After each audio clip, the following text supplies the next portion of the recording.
Vous voyez dans les 4 tubes à essai qui sont remplis, dans le premier, un peu de solution A, celui-là. Dans le deuxième, de la solution B, dans celui-là. Dans le troisième, de la solution C, celui-là. Et dans le dernier, le numéro 4, la solution D, celui-là. Nous allons maintenant faire les tests pour détecter les ions présents dans ces 4 solutions A, B, C, D, en commençant par utiliser le détecteur que vous avez là, qui est de la soude, de formule Na+OH-. Pour cela, on en ajoute quelques gouttes dans chaque tube à essai. Allons-y pour le premier. Dans le premier tube à essai, nous n'observons rien. Ça ne change rien lorsque l'on ajoute de la soude.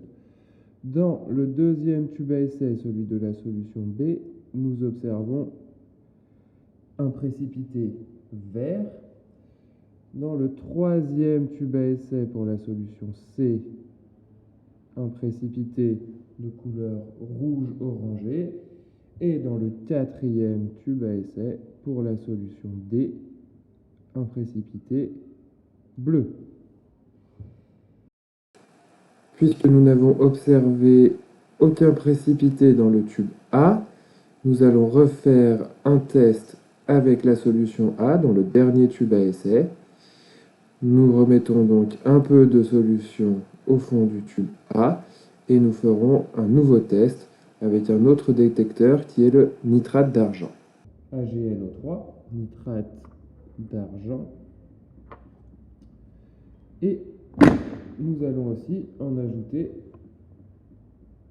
quelques gouttes